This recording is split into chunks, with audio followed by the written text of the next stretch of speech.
नमस्कार दोस्तों। तो आइए आलोका एजुकेशन चैनल पर आप लोगों का स्वागत है। दोस्तों ये यूडीए एलडीए प्रारंभिक परीक्षा 2006 अध्यायवार हल एवं उनकी व्याख्या समान विज्ञान प्रौद्योगिकी के साथ मैंने शुरू किया था। आज जो है चर्चा करेंगे हम लोग भारतीय राष्ट्रीय आंदोलन के बारे में। तो भारतीय राष्ट्रीय आंदोलन से संबंधित प्रमुख जो प्रश्न है, जो नेक्स्ट कल जो पढ़ाया गया था उससे आगे की श्रृंखला, आगे के प्रश्न शुरू करेंगे। तो ध्यान दीजिए, पहला क्वेश्चन आप लोगों के सामने है।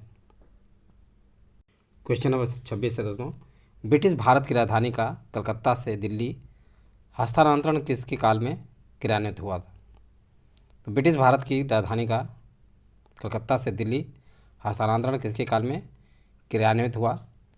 विकल्प है लॉर्ड मिंटो के समय, लॉर्ड हार्डिंग के समय में, लॉर्ड चेम्सफोर्ड के समय में, लॉर्ड रेडिंग के समय में। तो दोस्तों जो है भारत की राजधानी कलकत्ता से दिल्ली लॉर्ड हार्डिंग के समय में जो है हस्तांतरित हुआ। ध्यान दीजिए, तो व्याख्या देखिए दोस्तों। लॉर्ड हार्डिंग के समय 1911 में तृतीय दिल्ली दरबार का आयोजन हुआ, जिसमें जॉर्ज पंचम ने बंगाल विभाजन को रद्द कर दिया। किसने किया? जॉर्ज पंचम ने बंगाल विभाजन को रद्द किया और भारत की राजधानी कलकत्ता से दिल्ली बनाई गई। प्रथम बार भारत में इलाहाबाद से नैनी तक हवाई डाक सेवा प्रारंभ किया गया। कहाँ से? इलाहाबाद से नैनी तक हवाई डाक सेवा की भी शुरुआत हुई। तो लॉर्ड हार्डिंग के समय जो है दोस्तों, ये बात ध्यान रखिए, भारत की राजधानी कलकत्ता से दिल्ली को हस्तांतरण हुई।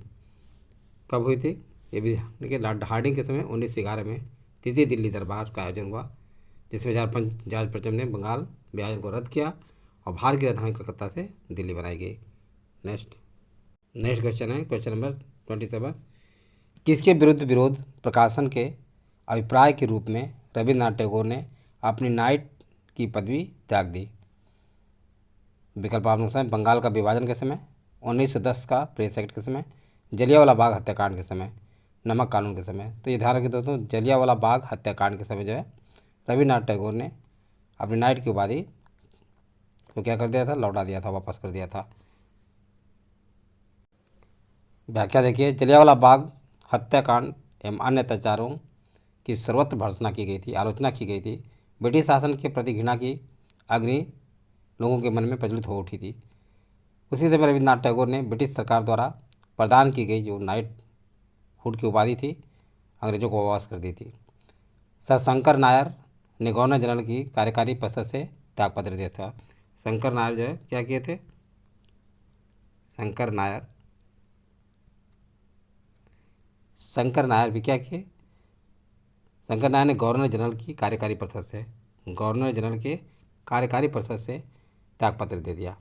तो दो मान चीज़ें ये हुई, रविन्द्रनाथ टैगोर ने अपनी नाइटहुड की उपाधि अंग्रेजों को वापस लौटा दी और शंकर नायर ने गवर्नर जनरल की कार्य परिषद से अपना पद त्यागपत्र दे दिया। नेक्स्ट क्वेश्चन नंबर 28 है। किसने सचिंद्र सन्याल द्वारा स्थापित हिंदुस्तान रिपब्लिक एसोसिएशन का नाम बदलकर हिंदुस्तान सोशलिस्ट रिपब्लिक एसोसिएशन कर दिया? तो ध्यान रखिए दोस्तों, ये कार्य किया था चंद्रशेखर द्वारा। तो ध्यान दीजिए दोस्तों, सचिंद्र सन्याल द्वारा स्थापित हिंदुस्तान रिपब्लिक एसोसिएशन का नाम बदलकर Hindustan socialist republic association Chandrashekhar Azad के द्वारा कर दिया गया। नेक्स्ट क्वेश्चन है 29 है। निम्नलिखित में से काकोरी कांड से जुड़ा क्रांतिकारी मुकदमे से बच निकला था? कौन बच निकला था? विकल्प है सचिंद्र नाथ बख्शी, मुकुंदी लाल, चंद्रशेखर आज़ाद, मनमथनाथ गुप्त। तो काकोरी कांड से चंद्रशेखर आज़ाद बच निकले थे। ध्यान दीजिए, तो ध्यान दीजिए दोस्तों, हिंदुस्तान रिपब्लिकन आर्मी ने पैसा इकट्ठा करने के उद्देश्य से पहली बड़ी कार्रवाई काकोरी में की। सरकारी खजाना लूटने की यह घटना काकोरी कांड के नाम से मशहूर है। यह घटना 9 अगस्त 1925 को, कब? 9 अगस्त 1925 ईस्वी को 10 व्यक्तियों ने लखनऊ के पास एक गांव काकोरी में 8 डाउन ट्रेन को, कौन सी ट्रेन? 8 डाउन ट्रेन को रोक लिया और रेल विभाग का खजाना लूट लिया। सरकार इस घटना पर बहुत गुस्से में हुई या कुपित हुई। भारी संख्या में युवकों को गिरफ्तार किया गया और उन पर मुकदमा चला गया। अशफाकुल्ला खां, राम प्रसाद बिस्मिल, रोशन सिंह और राजेंद्र लाहिड़ी को फांसी दी गई। कौन कौन थे? अशफाकुल्ला खां, तो ध्यान दीजिए दोस्तों, अशफाकुल्ला खां, राजेंद्र लाहिड़ी, राम प्रसाद बिस्मिल और रोशन सिंह को क्या किया गया? फांसी दे दी गई और 4 को आजीवन कारावास की सज़ा देकर अंडमान भेज दिया गया और 17 अन्य लोगों को भी लंबी सजा सुनाई गई, जिसमें से चंद्रशेखर आज़ाद फरार हो गए थे। तो इस तरह जो है काकोरी हत्याकांड यानी काकोरी कांड से जो मुकदमा चला गया था उसमें से चंद्रशेखर आज़ाद जो है बच निकले थे। तो आप लोगों को ये बात समझ में आ गई। नेक्स्ट क्वेश्चन देखिए, क्वेश्चन नंबर 30 है दोस्तों। निम्नलिखित में से किस क्रांतिकारी की फांसी गोरखपुर जेल में हुई थी? तो विकल्प है राम प्रसाद बिस्मिल, राजेंद्र लाहिड़ी, रोशन सिंह और अशफाक उल्ला खां। तो राम प्रसाद बिस्मिल को, किसको? राम प्रसाद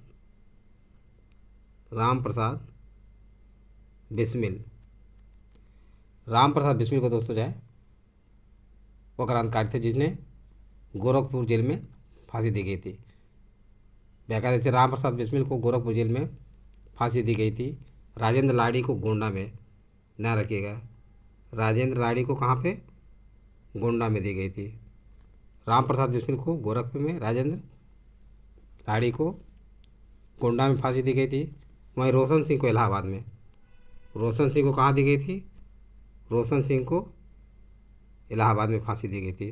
ये बहुत ही महत्वपूर्ण तथ्य है, ध्यान रखिए। रोशन सिंह को इलाहाबाद में और अशफाक उल्ला खां को फैजाबाद में, अशफाक उल्ला खां को फैजाबाद में फांसी दी गई थी। ये बातें, ये 4 पॉइंट हैं जो कि ध्यान बनाए रखिए। गोरखपुर में राम प्रसाद बिस्मिल को फांसी दी गई, राजेंद्र लाहिड़ी को गोंडा में, रोशन सिंह को इलाहाबाद में और अशफाक उल्ला खां को फैजाबाद में फांसी दी गई थी। नेक्स्ट क्वेश्चन, प्रश्न 31 है दोस्तों, ध्यान रखिए। एकमात्र भारतीय गवर्नर जनरल थे। विकल्प है सी राजगोपालाचारी, पटाभी सीतारामैया, राजेंद्र प्रसाद, सरदार वल्लभ भाई पटेल। तो सी राजगोपालाचारी दोस्तों जो है एकमात्र जो है भारतीय गवर्नर जनरल थे।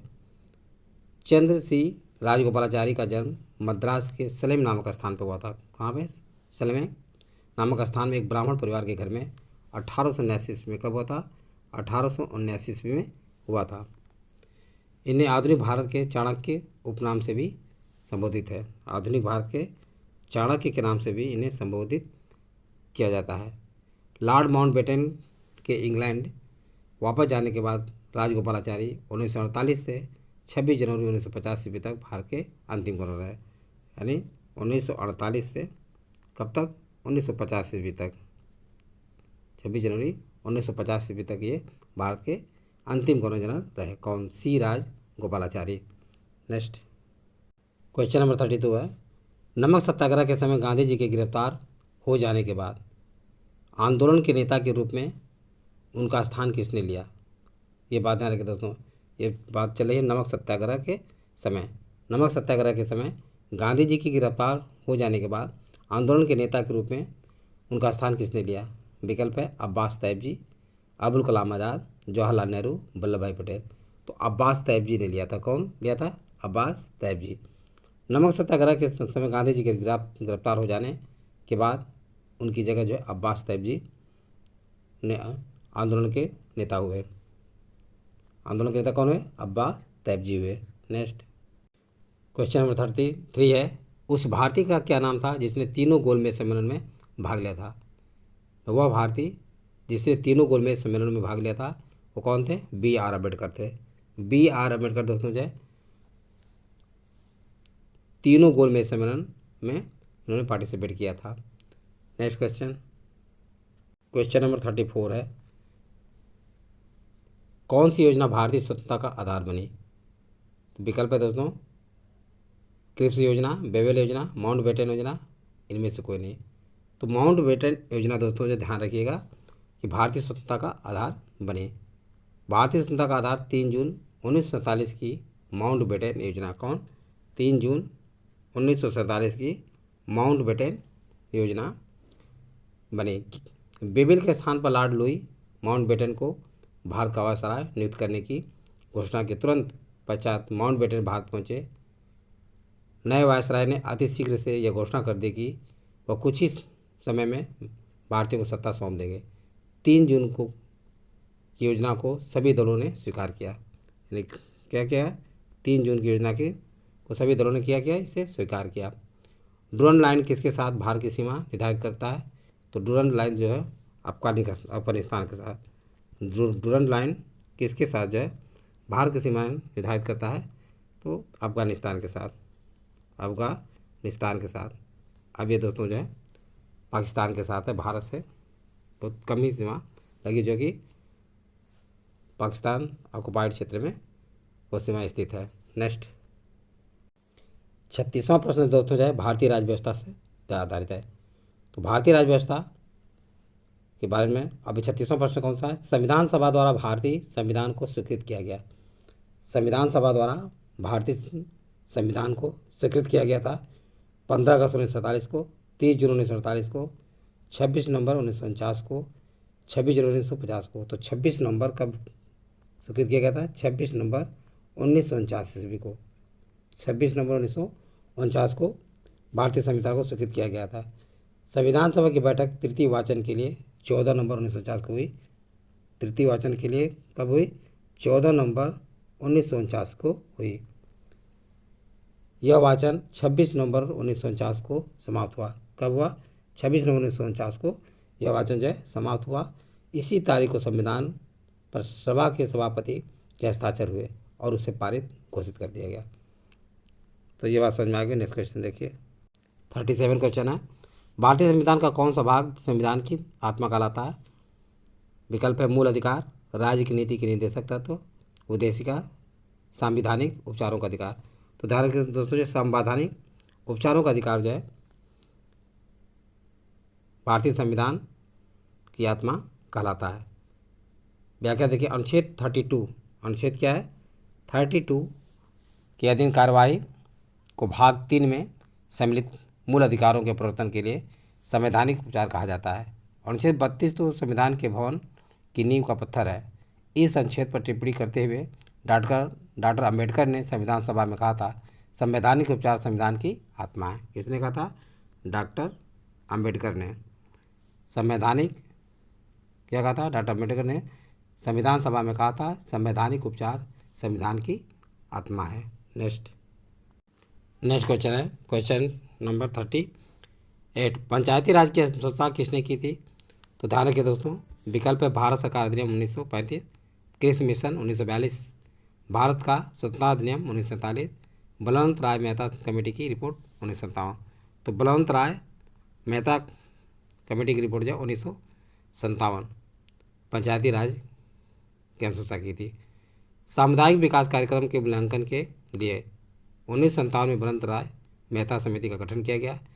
1958 में प्रस्तुत अपनी रिपोर्ट में बलवंत राय मेहता समिति ने ग्रामीण स्वशासन के त्रिस्तरीय व्यवस्था का सुझाव दिया।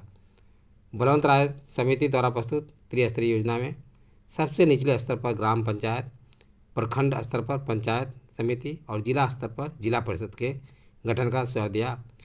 समिति के लोकतांत्रिक विकेंद्रीकरण की सफलता के लिए पंचायती राज संस्थाओं के तुरंत स्वीकार किए जाने की आवश्यकता पर बल दिया। 1958 में राष्ट्रीय विकास परिषद ने समिति की सिफारिश को स्वीकार कर लिया। 1958 में राष्ट्रीय विकास परिषद ने क्या किया? समिति की सिफारिशों को स्वीकार कर लिया। तो ध्यान रखिए, इसमें बलवंत राय मेहता कमेटी की रिपोर्ट 1957 के द्वारा जो है पंचायती राज को स्वीकार किया गया। नेक्स्ट क्वेश्चन नंबर 39 है, राज्यसभा के चुनाव के लिए अपेक्षित न्यूनतम आयु है। तो राज्यसभा के चुनाव के लिए अपेक्षित न्यूनतम आयु क्या है? 25 वर्ष, 30 वर्ष, 32 वर्ष, 35 वर्ष। तो ध्यान रखिए दोस्तों, इसमें कौन सी आयु है? 30 वर्ष है। 30 वर्ष है। वहीं लोकसभा के लिए 25 वर्ष है। लोकसभा के लिए कितना है? 25 वर्ष है। और राष्ट्रपति एवं राज्यपाल के लिए 35 वर्ष निर्धारित किया गया है।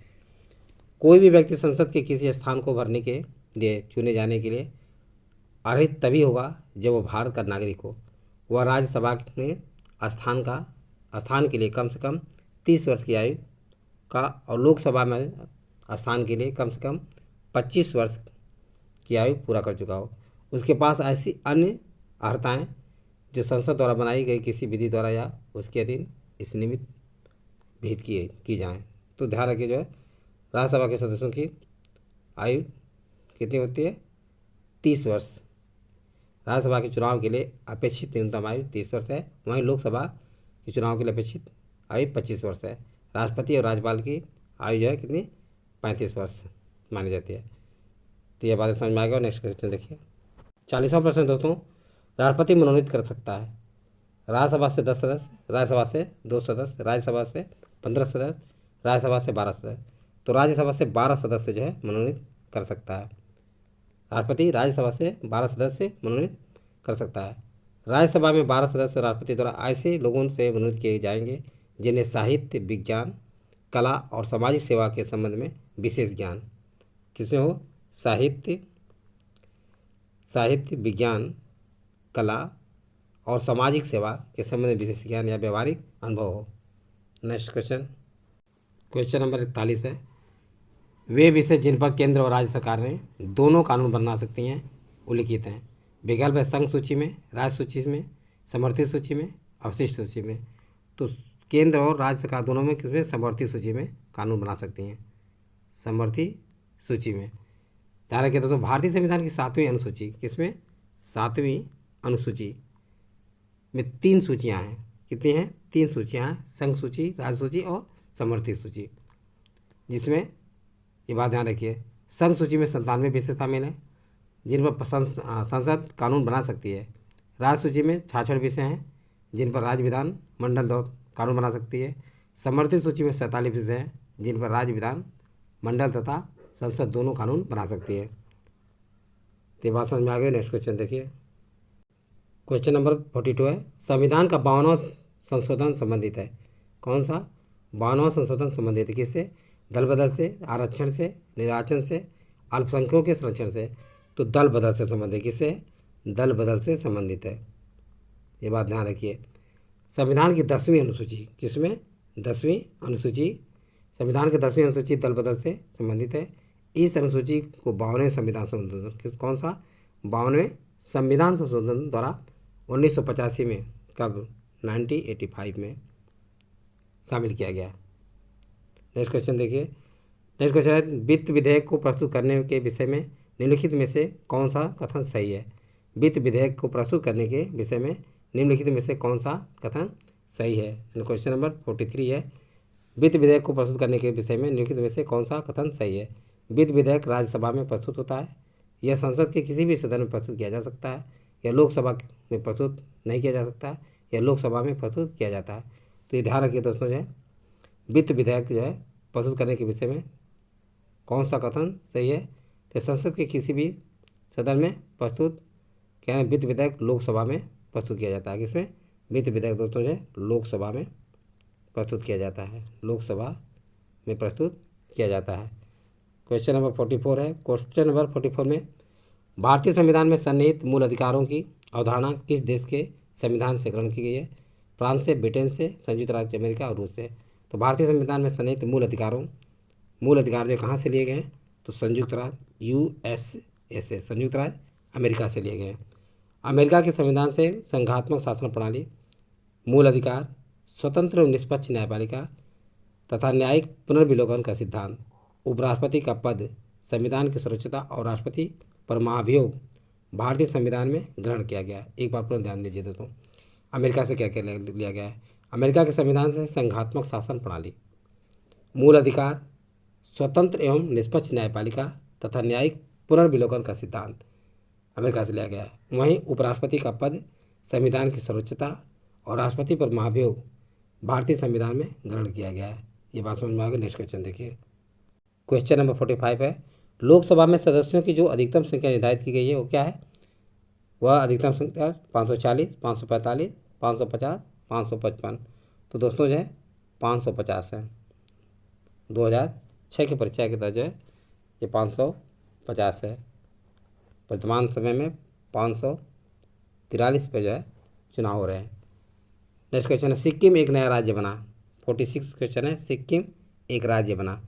सिक्किम कब राज्य बना? 30वें संविधान संशोधन के द्वारा, 34वें संविधान संशोधन के द्वारा, 35वें संशोधन के द्वारा, 36वें संशोधन के द्वारा। तो 36वें संशोधन के द्वारा दोस्तों ध्यान रखिए सिक्किम एक राज्य बना। 36वें संवैधानिक संशोधन 1975 कब? 1975। 36वें संवैधानिक संशोधन 1975 द्वारा सिक्किम भारतीय संघ में 22वें राज्य के रूप में बना। कौन सा राज्य के रूप में? 22वें राज्य के रूप में सिक्किम जो है बना, मान्यता मिली, दिया गया। यानी 36वें संविधान संशोधन 1975 के द्वारा सिक्किम को भारतीय राज्य संघ में 22वें राज्य के रूप में मान्यता प्राप्त हुई। नेक्स्ट क्वेश्चन देखिए योजना आयोग का अध्यक्ष कौन होता है? तो योजना आयोग का अध्यक्ष दोस्तों जो है विकल्प में राष्ट्रपति, प्रधानमंत्री, वित्त मंत्री, रिजर्व बैंक का गवर्नर। तो योजना आयोग का अध्यक्ष लगभग सभी लोग जानते हैं कि प्रधानमंत्री होता है। कौन होता है? प्रधानमंत्री होता है। भारत में योजना आयोग के संबंध में कोई संवैधानिक प्रावधान नहीं है।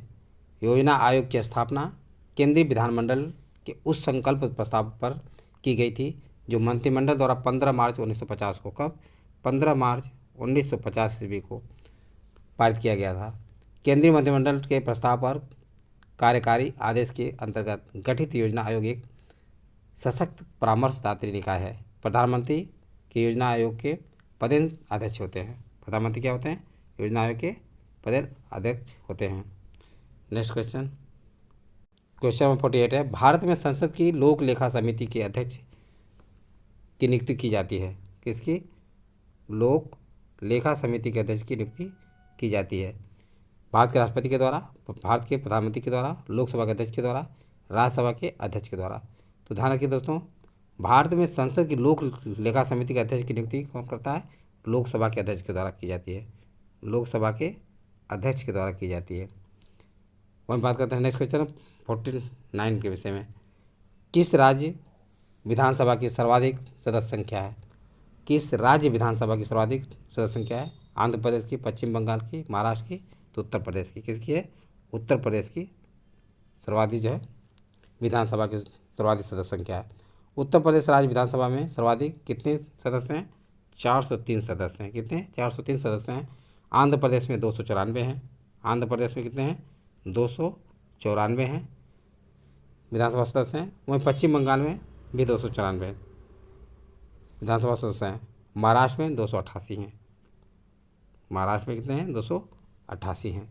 ये सारी बातें आप लोग समझ में आ गया होगा। यदि वीडियो अच्छा लगा हो तो सब्सक्राइब, लाइक, करें तथा अपने सगे संबंधी दोस्तों को शेयर करना भूलें। थैंक यू दोस्त, नेक्स्ट वीडियो में मिलेंगे।